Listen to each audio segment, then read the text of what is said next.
ആ okay okay, ഞാൻ നോക്കിയിട്ട് ഇപ്പൊ തന്നെ മെയിലിലേക്ക് ഇട്ടേക്കാം. Okay okay.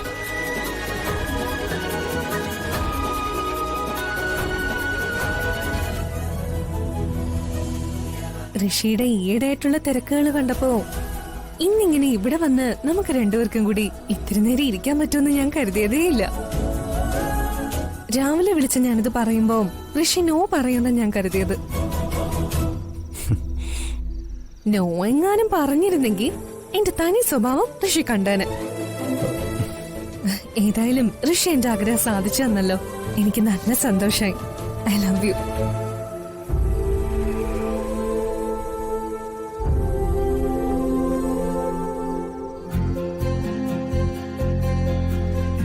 Sir order please.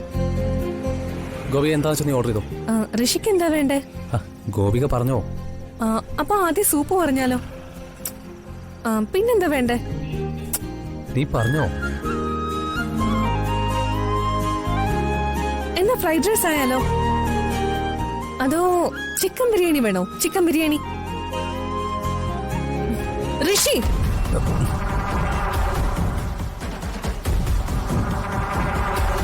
എന്നോടൊപ്പം പുറത്തു വന്ന് ഋഷിക്ക് ഇഷ്ടമായില്ലേ?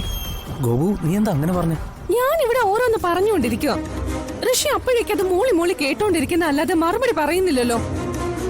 ഞാൻ എന്താ റേഡിയോ ആണോ ഇങ്ങനെ പറഞ്ഞുകൊണ്ടിരിക്കാൻ? ഗോപു, ഋഷിക്ക് എന്നെ കൊണ്ട് പുറത്തു വരുന്നതിൽ താല്പര്യമില്ലായിരുന്നെങ്കിൽ അതങ്ങ് പറഞ്ഞാ മതിയായിരുന്നല്ലോ. ഇവിടെ വന്ന് ഇങ്ങനെ ഇൻസൾട്ട് ചെയ്യണമായിരുന്നോ? ഗോപു, അത്യാവശ്യമായിട്ട് നയിക്കേണ്ട ഒരു മെയിലാ, അതിപ്പോ കഴിയും. എപ്പ നോക്കിയാലും ഓഫീസ് ജോലി മെയില്. എന്നെ ശ്രദ്ധിക്കാൻ ഋഷിക്ക് തീരെ സമയമില്ല. വേണ്ട, എന്നെ ആരും ശ്രദ്ധിക്കണ്ട, ഞാൻ പോവാ.